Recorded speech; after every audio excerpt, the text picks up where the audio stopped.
À l'époque, Luc agit sans scrupule. En une nuit, je pouvais faire facilement 200 véhicules. J'arrivais à un stade où j'avais l'impression, déjà j'étais venu jusqu'ici pour ramasser des billets dans les rues. On a l'impression que c'était un billet.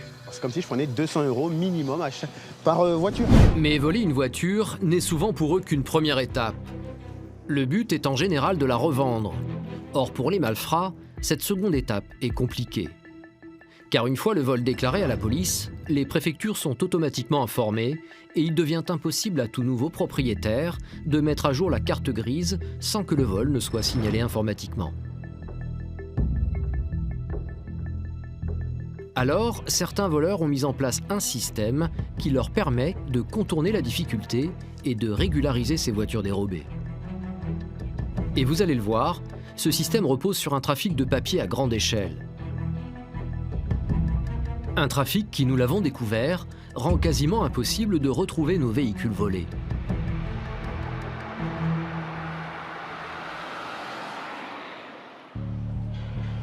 Pour le comprendre, nous nous rendons porte de Clignancourt à Paris. Au pied de cet immeuble ancien, nous retrouvons Luc. Il vit ici avec sa famille. Il a été l'un des principaux rouages d'un trafic international de vol de voitures.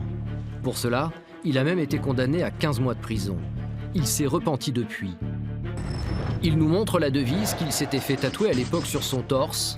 Elle tient en 3 lettres. ISF. ISF, comme impôt de solidarité sur la fortune.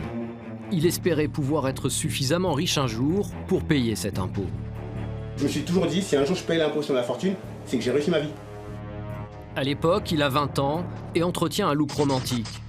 Rien ne laisse supposer qu'il fait en réalité partie du grand banditisme. Pourtant, dans sa cité de Creil, Luc est alors surnommé la Pointure. Il a déjà à son actif plusieurs milliers de véhicules volés.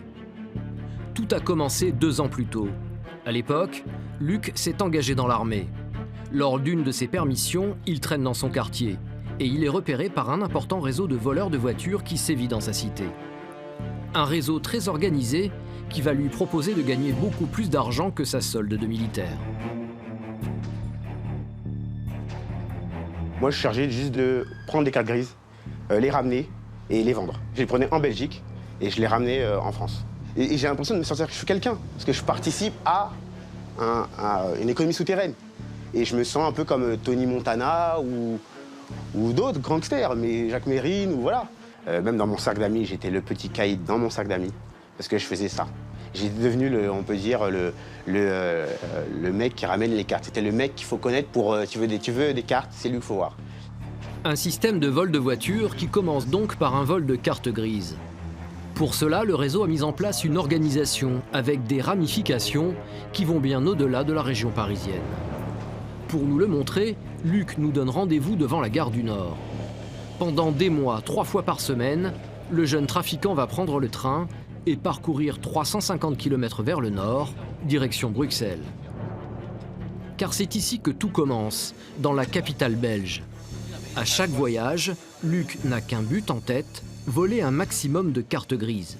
Je venais ici uniquement avec l'appât du gain, c'est-à-dire je venais ici pour voler. Les quartiers résidentiels chics, c'est le terrain de chasse de Luc. On y trouve de tout. Petite citadine, berline, coupée. Pour lui, c'est le lieu idéal. Il suffisait juste de briser une vitre et prendre les cartes grises. En Belgique, les certificats d'immatriculation doivent rester à l'intérieur du véhicule. C'est la loi. Dans l'arrêté royal relatif à l'immatriculation des véhicules, c'est-à-dire dans l'équivalent de notre code de la route, il est stipulé à l'article 17. Le certificat d'immatriculation est conservé à bord du véhicule, chaque fois que ce dernier participe à la circulation. Autrement dit, en Belgique, la carte grise doit toujours être à bord de la voiture à partir du moment où celle-ci est sur la voie publique, qu'elle soit en mouvement ou bien garée. Pour s'en emparer, Luc n'hésitait pas à casser avec une pierre la vitre des voitures. Un délit pourtant passible de 5 ans d'emprisonnement et 75 000 € d'amende.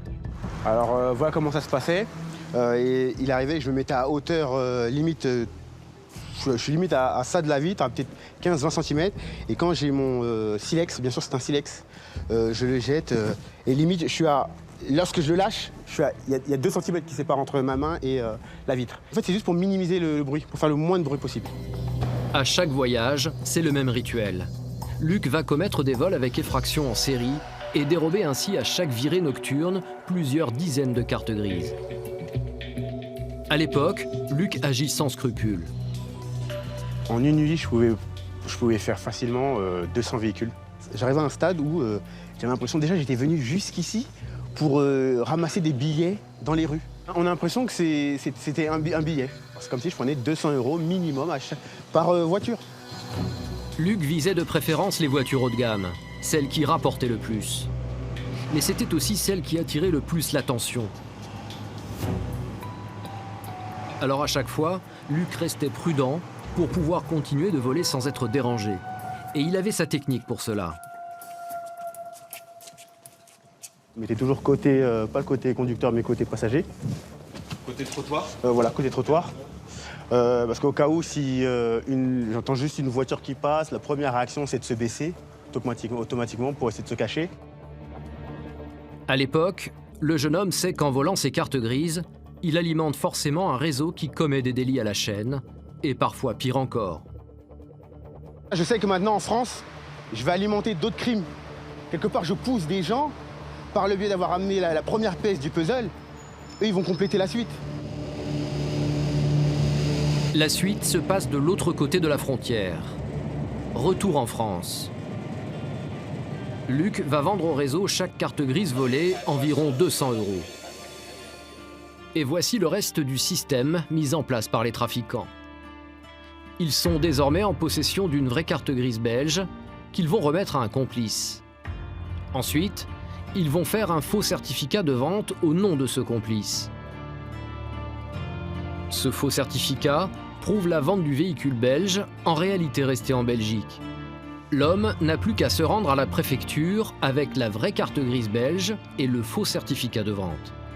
Il explique aux fonctionnaires du guichet qu'il vient d'acheter une voiture en Belgique et que, vivant en France, il doit se faire comme la loi l'exige, une nouvelle carte grise française. En réalité, il n'a pas de voiture, mais à la préfecture, on ne demande jamais à voir le véhicule dont on change la carte grise. Quant à la carte grise belge volée, elle est bien déclarée volée, mais en Belgique, et la préfecture française n'a aucun moyen de le savoir. Le fonctionnaire va donc fournir au voleur une nouvelle carte grise, française celle-ci, et tout à fait en règle. Toutes les cartes passaient. C'était... faut faire ça vite. Ça passait énormément, tout passait. Par mois, ça devait être peut-être 100 à 200. Pour les malfrats, le plus dur est fait. Reste un petit détail à régler. Ils ont certes de vrais papiers en règle, mais toujours pas de voiture. Alors, ils vont en voler une, mais pas n'importe laquelle. Une voiture qui correspond strictement à ses papiers. Même marque, même modèle, même couleur. S'il le faut, ils passeront toute la région au peigne fin. Pour cela, ils ont mis en place un réseau d'informateurs redoutablement performant. Il faut trouver, il faut chercher, il y en a qui font des rondes. On les paye 20 € la journée pour qu'ils font des rondes dans des cités, dans les patelins, pour trouver le véhicule. Et ils donnent un coup de fil, j'ai trouvé. Il y en a qui suivent l'habitude des gens. C'est-à-dire que vous pouvez être une personne civile, on est en train de vous pister, vous ne savez même pas. Que tous les jours, on sait que vous quittez à telle heure, nanana, et autres, juste parce que vous avez le véhicule qui correspond à une carte grise. Si vous avez acheté entre 2001 et 2004 un Scénic ou un Golf 4, diesel, vous avez aucune chance. Vous allez être victime de ce trafic. Et quand ils veulent vraiment un véhicule, les trafiquants n'ont pas de limite. On était sans scrupule. De toute manière, il y a un business, il faut aller jusqu'au bout. Et souvent, c'est des vols de voitures qui se passent très mal. Des fois, il peut avoir même ça peut aller jusqu'à l'homicide. Moi, bon, c'est jamais arrivé. Mais je sais qu'il y en a, ça va jusqu'à tuer une personne pour lui prendre son véhicule. Une fois le véhicule volé, les trafiquants commandent les plaques de voiture tout à fait légalement grâce à la nouvelle carte grise. Mais il reste une ultime étape pour que le vol soit parfait. Il faut encore maquiller le numéro de série de la voiture volée. Car il faut savoir que chaque voiture est identifiée par un numéro de série qui est unique. Un numéro frappé à l'intérieur du châssis, sous la carrosserie. Or, ce numéro est aussi indiqué sur la carte grise. Et bien sûr, celui de la voiture que les trafiquants viennent de voler en France ne correspond pas à celui de la carte grise. Alors, avec l'aide d'un complice, un garagiste véreux, les trafiquants vont effacer le numéro de série de la voiture volée en France et y faire graver à la place le numéro de la voiture belge qui figure sur la carte grise. Cette fois-ci, tout correspond. Selon Luc, c'est le vol parfait. Impossible, dit-il, de déceler le système.